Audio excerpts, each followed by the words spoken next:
What is up, everybody? Jeremy Ice and Fire here, and welcome to part 1 of a 3-part video series where we will be diving into all things Old Valyria. From the Freehold's origins warring with the Great Ghiscari Empire, to it becoming the height of civilization in the known world, and to its eventual doom in the century of blood which followed. During its height, the Valyrian Freehold conquered most of the eastern continent of Essos, and reached as far as the Free Cities and the island of Dragonstone off the coast of Westeros. The Freehold was an incredibly advanced civilization and had the most dominant military on the face of the planet. And its capital city of Valyria was the center of culture and learning for the known world, and was ruled by powerful noble families, the most powerful of which were the Dragon Lords. But Valyria wasn't always the ancient and mighty empire that we knew it to be during its height.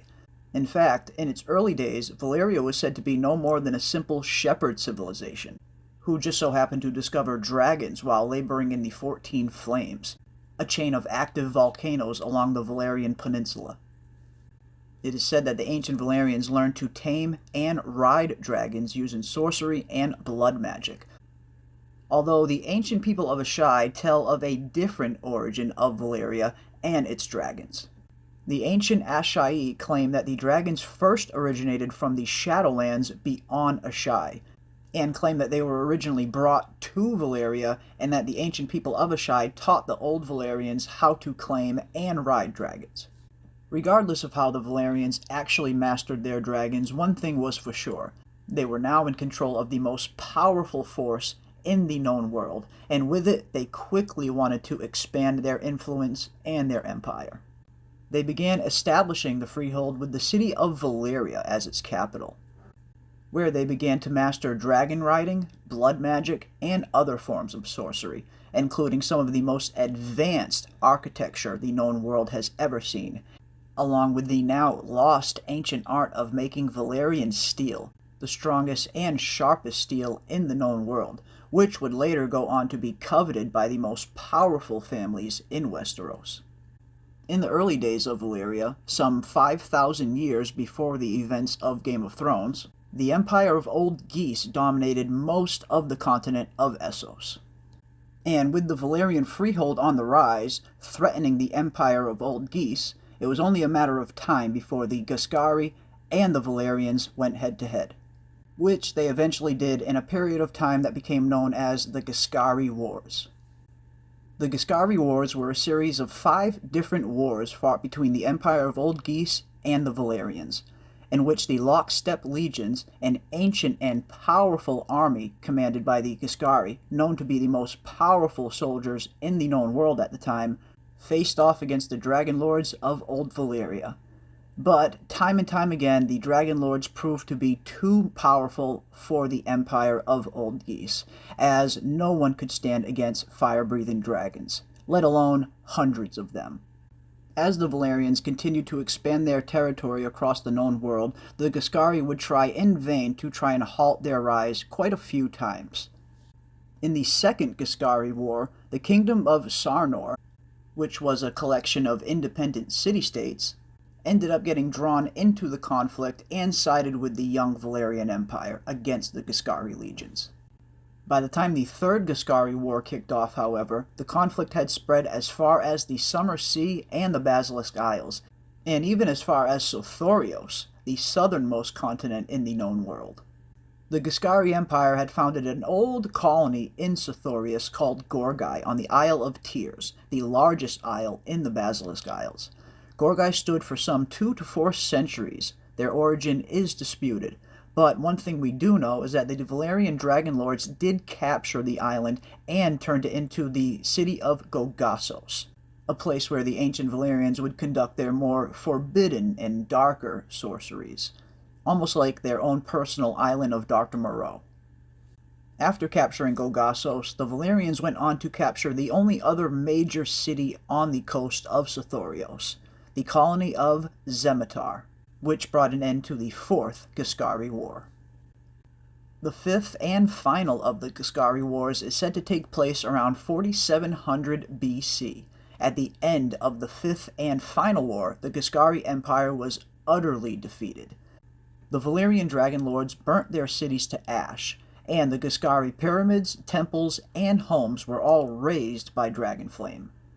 The Valyrians even went so far as to sow their fields with salt, lime, and the skulls of their dead so nothing would grow again for centuries to come.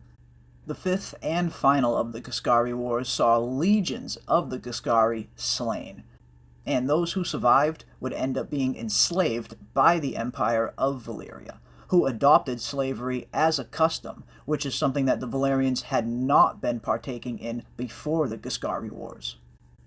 As for the once great Ghiscari Empire, their religion, culture, and even their language would go on to be extinct, with it existing in only the smallest remnants of the High Valyrian language. With the great Ghiscari Empire now defeated, and with it the only potential rival the Valyrians had, the Freehold was now free to expand its empire even further, with little opposition. The Valyrians continued to expand westward, capturing many slaves and conquered lands along the way, in order to mine the great wealth that the 14 Flames provided, where they got most of their resources to build their great cities and the great roadways of Valyria. Continuing their conquest westward, the Valyrians would cross the River Rhoyne, where they would go on to wage war against the Andals of Andalos. Rather than being enslaved by the Valyrians, the Andals chose to flee across the Narrow Sea and invaded Westeros, which would become known as the famous invasion of the Andalos in Westeros history. The few remaining Andals who remained in Essos, however, were overwhelmed by the Valyrians quickly, who went on to establish outposts along the peninsula. The Valyrians were even rumored to travel as far as Old Town in Westeros, which, if true, would predate the arrival of even the first men.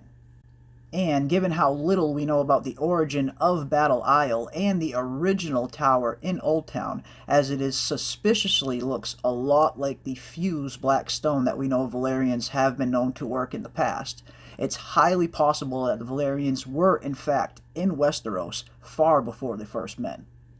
Some maesters even claim that the Valyrians came to Westeros because their priests prophesied the doom of man would come from the lands beyond the Narrow Sea. One thing is for sure, the Valyrians definitely traveled far and wide and conquered most of the known world at the time, and went on to become the most powerful empire in the history of the known world, mastering the arts of dragon riding, sorcery, Valyrian steel, and some of the finest architecture that the world has ever seen. But that is going to do it for part 1 of this 3-part series diving into all things Old Valyria. Next, in part 2, we will take a look at the doom of Valyria and the coming of the Targaryens to the island of Dragonstone. Then, in part 3, we will take a look at the century of blood that followed the doom of Valyria and all of the chaos that ensued. I want to thank everybody out there for watching. Don't forget to leave a like and a comment on your way out, and subscribe and hit that bell for notifications to stay up to date for all of our upcoming content. And we will see you on the next one.